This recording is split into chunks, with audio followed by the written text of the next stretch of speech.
പാകിസ്ഥാൻ അഫ്ഗാനിസ്ഥാൻ അതിർത്തിയിൽ ഇപ്പോഴും സംഘർഷം തുടരുകയാണെന്നാണ് റിപ്പോർട്ടുകളുള്ളത്. നേരത്തെ 48 മണിക്കൂർ നീണ്ട താൽക്കാലിക വെടിനിർത്തലായിരുന്നു പ്രഖ്യാപിച്ചിരുന്നത്. അത് പിന്നിട്ടതിന് ശേഷം വീണ്ടും ആക്രമണം പുനരാരംഭിക്കുന്ന സാഹചര്യമായിരുന്നു ഉണ്ടായിരുന്നത്. ഏതായാലും ദോഹ കേന്ദ്രീകരിച്ചുകൊണ്ട് സമാധാന ചർച്ചകൾ പുരോഗമിക്കുന്നുണ്ട്. പാകിസ്ഥാൻ പ്രതിരോധ മന്ത്രിയായിട്ടുള്ള ഖ്വാജ ആസിഫ്, ഒപ്പം തന്നെ രഹസ്യാന്വേഷണ വിഭാഗം മേധാവിയായിട്ടുള്ള ആസിം മാലിക് എന്നിവരാണ് പാകിസ്ഥാന് വേണ്ടി ചർച്ചകൾക്ക് വേണ്ടി ദോഹയിലുള്ളത്. ഒപ്പം തന്നെ അഫ്ഗാനിസ്ഥാൻ പ്രതിരോധ മന്ത്രി മുല്ല മുഹമ്മദ് യാക്കൂബ് കൂടി ഈ ചർച്ചയിൽ പങ്കെടുക്കുന്നുണ്ട്. ഏതായാലും എത്രയും പെട്ടെന്ന് തന്നെ സമാധാനം വീണ്ടെടുക്കാനുള്ള ശ്രമമാണ് പുരോഗമിക്കുന്നതെന്നാണ് മധ്യസ്ഥ രാജ്യങ്ങളൊക്കെ അറിയിക്കുന്നത്. ഒപ്പം 48 മണിക്കൂർ കൂടി ഈ വെടിനിർത്തൽ നീട്ടാൻ കൂടിയുള്ള ലക്ഷ്യമാണ് ഈ ചർച്ചകളിലൂടെ നടത്തുന്നത്. ഏതായാലും സമാധാനം പുനഃസ്ഥാപിക്കാനുള്ള ശ്രമങ്ങൾ അവിടെ നടക്കുന്നുണ്ട്. അതിനിടെ തന്നെ താൻ ഇടപെട്ടാൽ എത്രയും പെട്ടെന്ന് പാകിസ്ഥാൻ അഫ്ഗാനിസ്ഥാൻ സംഘർഷം അവസാനിപ്പിക്കാൻ സാധിക്കുമെന്ന് ഡൊണാൾഡ് ട്രംപ് ഇന്നലെ പ്രതികരിച്ചിരുന്നു.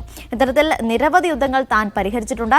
ഇപ്പോഴത്തെ യുദ്ധം തനിക്ക് നിസ്സാരമാണെന്നും ട്രംപ് പറയുന്നുണ്ട്. അതായത് റഷ്യ യുക്രൈൻ യുദ്ധം ചർച്ച ചെയ്യാൻ വേണ്ടി സെലൻസ്കിയുമായി കഴിഞ്ഞ ദിവസം ട്രംപ് ഒരു കൂടിക്കാഴ്ച നടത്തിയിരുന്നു. ഈ കൂടിക്കാഴ്ചയ്ക്ക് പിന്നാലെയായിരുന്നു ട്രംപ് ഇത്തരത്തിലൊരു പരാമർശം നടത്തിയത്.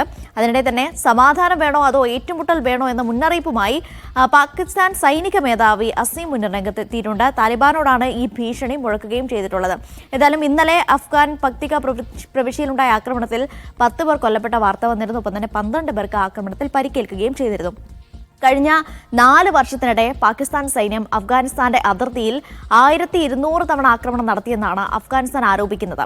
അതായത് 2021 അഫ്ഗാനിസ്ഥാൻ താലിബാൻ പിടിച്ചെടുക്കുന്നത്. അതിനുശേഷം ഈ അതിർത്തി മേഖലകളിലൊക്കെ, പ്രത്യേകിച്ച് ഈ വടക്കൻ പ്രവിശ്യയിൽ തെഹ്രീക്കെ പാകിസ്ഥാൻ അഫ്ഗാനിസ്ഥാൻ എന്ന ഭീകര സംഘടന പിടിമുറുക്കി. അതിന് സഹായം ചെയ്തത് പാകിസ്ഥാനാണ് എന്നൊരു ആരോപണം നേരത്തെ തന്നെ അതിന് സഹായം ചെയ്തത് അഫ്ഗാനിസ്ഥാനാണെന്ന് പാകിസ്ഥാൻ ആരോപിച്ചിരുന്നു.